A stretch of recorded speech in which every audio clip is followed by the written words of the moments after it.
everyone. Welcome to today's session where we are going to begin our discussion about terms and concepts. These all literary terms and concepts are prescribed in the unit 5th of paper 1st: satire, paradox, antithesis, essay, allegory and symbolism. We will discuss about them in the several video lectures, and in this particular session we are going to discuss about the satire. If we see its definition, satire is a technique employed by writers to expose and criticize foolishness and corruption of an individual or a society by using humor, irony, exaggeration, or ridicule. So, after this definition, we can figure it out that satire uses humor in order to criticize something or someone. And the subject of satire can be any specific individual, any public figure, or politician. It can be any social convention, mindset, worldview, or any government policy. The range is wide. And a writer adopts this technique when he considers something wise in society which is posing threat to human civilization, and he feels an obligation to expose a certain foible or folly for the betterment of humanity or society. And we can say that satire, the intention of the satirist, of the writer in writing a satire, is to give a constructive message so that the subject of satire, the subject whom the satirist is satirizing, he should, or the things should be improved. So in order to have an reform, have an improvement in the society or overall humanity, a satire is written or constructed.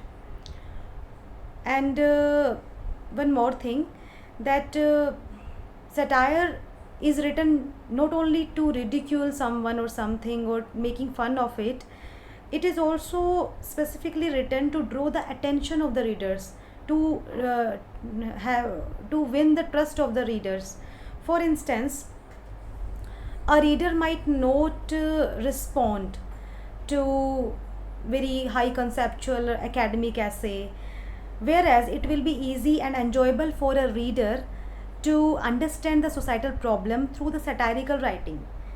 एक highly conceptual ऐसे को समझना readers की approach में, हर reader की approach में इतना नहीं होता जितना कि वो एक सटारिकल राइटिंग से अच्छे से उसे समझ लेते हैं.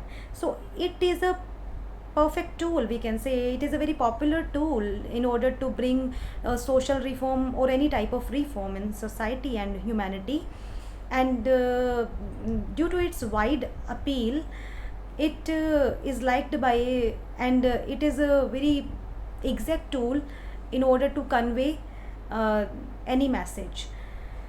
And there are many forms of satire: satirical novels, poems and essays, and we can have satirical films, shows and cartoons. We can have political cartoons in our daily newspaper and magazines we come across often. So these are also a form of satire. If we see the devices which a satirist uses in order to create a satirical effect, then there are these: verbal irony, anachronism and parody, and many others. So let's discuss them one by one. Before it, one thing should be kept in mind, that these are the devices. These are not the types of satire.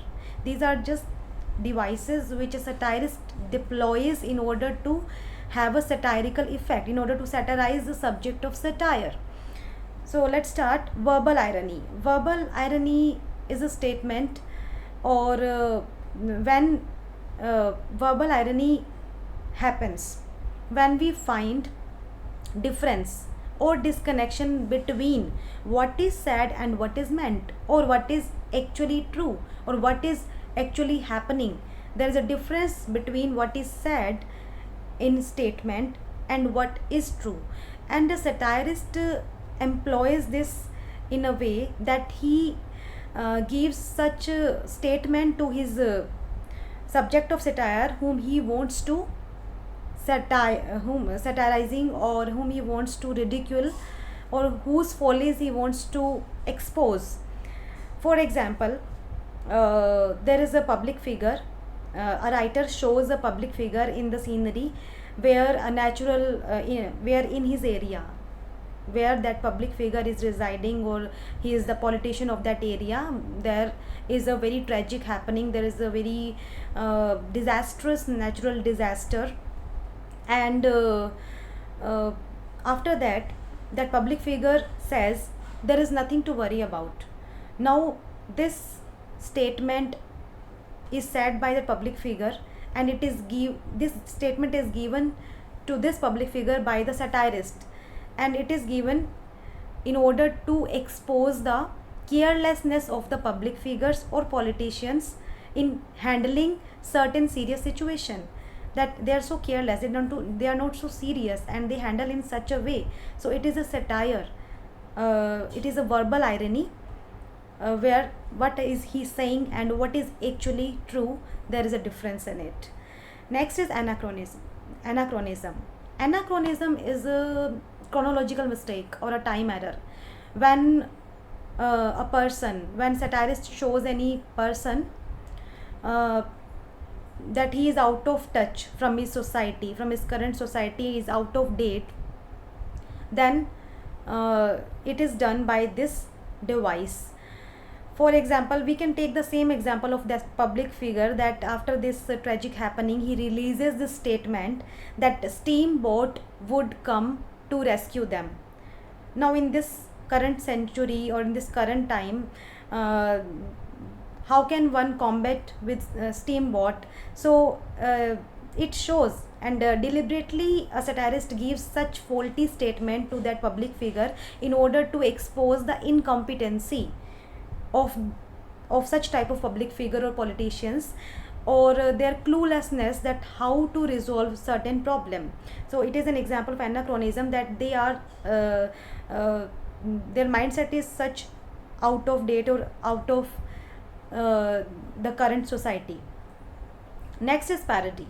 Parody is a humorous imitation of literary style, and this humorous effect in imitating certain literary style is achieved by exaggerating or overstressing certain features of that particular literary style.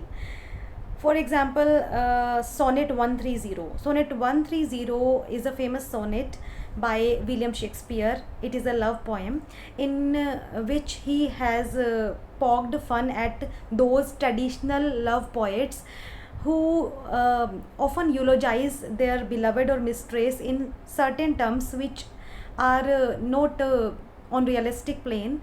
For example, William Shakespeare says that his mistress has the beauty of his mistress is not like the red rose. Her eyes are not like the sun. She doesn't have the hair which are silky smooth. So he just parodize them. He pokes fun at those love poets who seek certain impossible qualities in their beloved. So it is a type of parody where he writes love poem in the same style, but he exaggerates them to certain level that it exposes the follies and foibles of those subject of satire. Next, understatement, overstatement, juxtaposition, malapropism, these all other are literary devices by which a satirical effect can be achieved. Now, let's have a look on types of satire. Traditionally, there are two major categories of satire: Horatian satire and Juvenalian satire. These two satires are named after the renowned Roman satirists Horace and Juvenal, respectively. Third one is Menippean satire. Menippean satire is the less common type of satire. It is the very oldest type of satire. Let's discuss them one by one. Horatian satire. Horatian satire is a gentler and typically comic form, and it is a comical satire which is very mild in its tone. It's not harsh in its pointing out the follies and vices. A writer employs this satire when he wants to point out the general flaws of human nature, And at last, after reading this such type of satire, a reader finds himself in a very amusing condition, because it evokes laughter, it entertains the reader, along with it also offers some useful insights into the behavior of the reader, that after reading it we find certain insight into our own behavior. So generally, not with the intention, we can say that this satire is a mild or gentle type of satire, and generally it is not written with the specific intention of bringing any social change, though it also provides us an insight to for changing in our behavior, or for pointing out certain vices in human nature, in general human flaws. Alexander Pope's poetic satire, The Rape of the Lock, is one of the famous examples in which Pope has very successfully mocks or ridicules the vanity of the young fashionable gentlemen and ladies, or the upper middle class society of the 18th century England. Next one is Juvenalian satire. Juvenalian satire is dark or tragic. It's not comical. It has a dark and tragic touch, as it is employed especially to point out the wrongdoings of the public figures or politicians. So we can have an idea that this is written for specific political purpose, in order to take out their or point out their foibles or wrongdoings. So its tone is not so funny, it is unfunny in its tone, and it has certain serious tone, and its tone is harsher. It has a very hostile tone. For example, George Orwell's Animal Farm, in which George Orwell has ridiculed the communist governments for their lack of equality. So it is a serious type of satire in which the tone is harsher and hostile. Menippean satire, as we have discussed, that this is not so common, and this is the oldest type of satire, and it targets the mindset or worldviews. So in this case, we can see this satire in the league of Horatian satire, because Horatian satire was also targeting to certain mindsets rather than specific people. Horatian and Menippean satires both are targeting at general human flows or mindsets, but there is a little difference from Horatian in Menippean, that is that its tone is harsher than Horatian.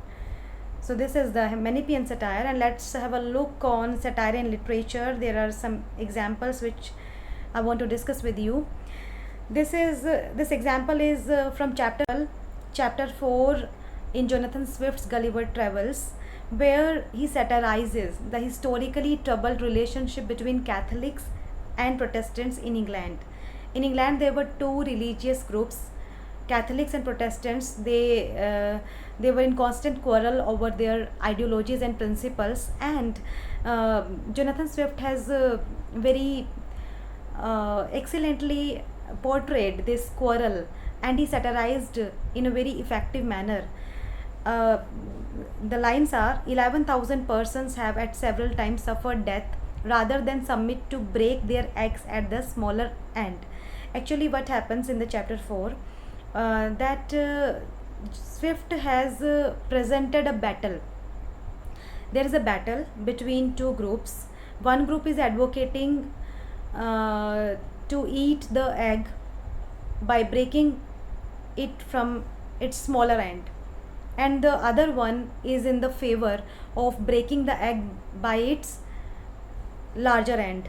Now this dispute, this battle is over the manner of eating.